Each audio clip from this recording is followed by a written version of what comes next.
How big was getting that finish?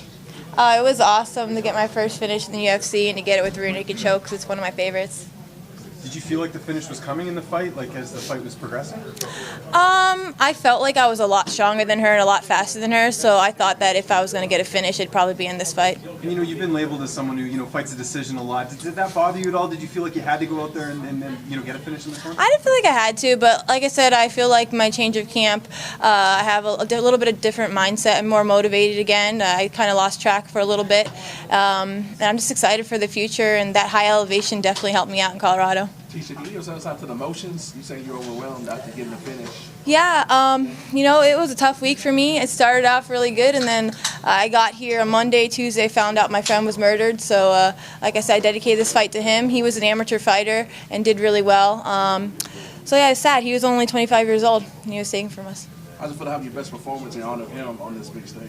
It was awesome. I really pushed forward for him tonight. The first round wasn't as active as I'd liked it to be, but the wrestling, cage work, I felt I was the more dominant fighter, and I just want to progress with every fight, and that's what I did tonight, so I feel good. You called out Michelle Waterson. Any particular reason?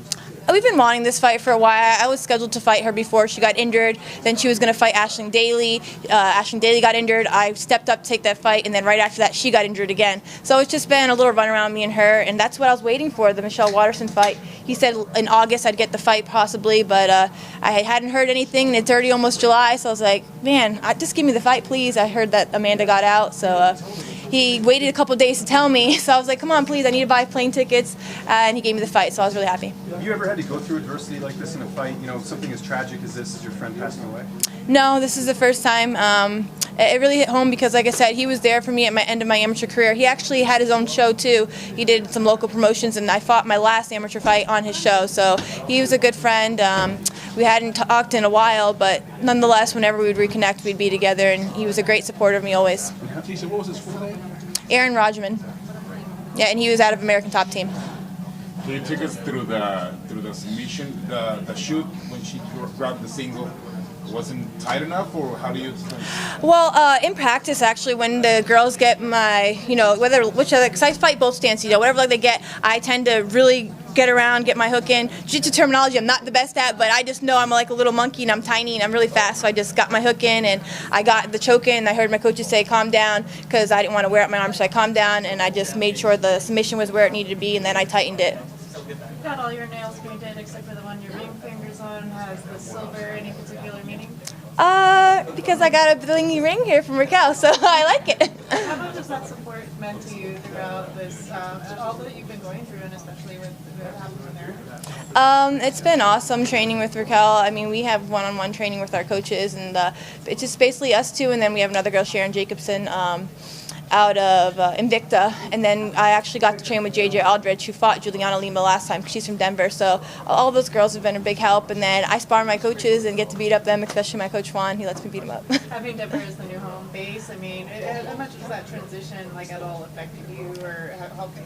It's helped me a lot. The high altitude training is definitely great. I was at sea level in Florida, so I really like it. I've been there since the beginning of May now when I graduated, got my master's. That's what I was waiting for to graduate school, and now I'm here full time, focusing on fighting again full time. So I'm just really excited for what the future's to bring, and having Raquel there to train with me by my side, and I'm just excited for her to come back from her injuries and her surgeries. Let's say you do get the Michelle Waterson fight. When would you like to fight her ideally? What would be like perfect timeline for her? I'd fight her as early as late August. That'd get me right back into fight camp, I guess maybe 6 weeks once I get home, and so I have some vacations to go on after this and celebrate my anniversary. So. Would you want to fight in Canada on that Edmonton card?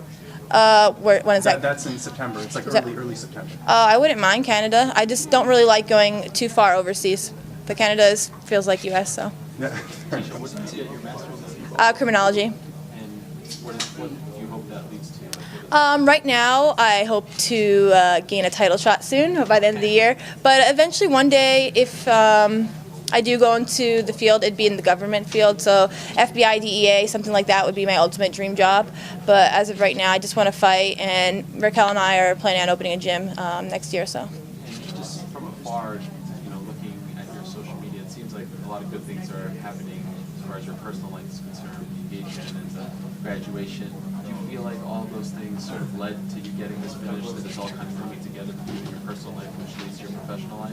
Yeah, I feel like for a long time I had everything going for me, the fighting, the school, but my love life had always been kind of a now it's on a good track on the way up. So I feel like all around I have good people around me, genuine people, and it's just going to go up from here, and I really want to work on, like, I'm always aggressive, but I felt like that first round I was just in the moment. I really want to be able to be aggressive from start to finish, and I haven't been able to do that yet, but I do feel really happy with my performance tonight. Since you had been, sorry, just one last one. Since you had been in ATT for so long, was that difficult to tell them that you were leaving? How did that go? For sure.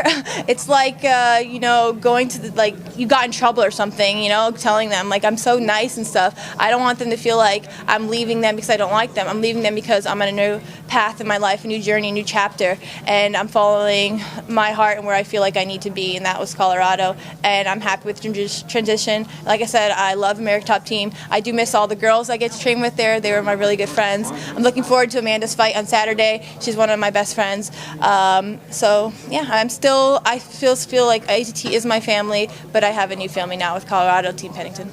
I was just remembering that on The Ultimate Fighter, you spoke about criminology and following that as a path. And I didn't remember if there was a special connection for that to you. Could you refresh my memory, like what that was about exactly? I just had a lot of things going on in my life growing up. There was drugs, alcohol, bad things, and I'm straight edge. So that's one thing that I've always kept my word to. When I was 13, I told my mom I'd never drink, never smoke. I still haven't done that to this day.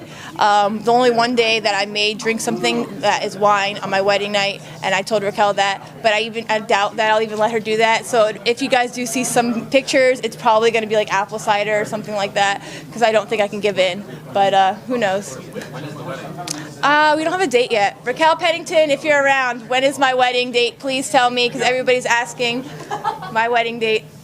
I don't know. Is some of the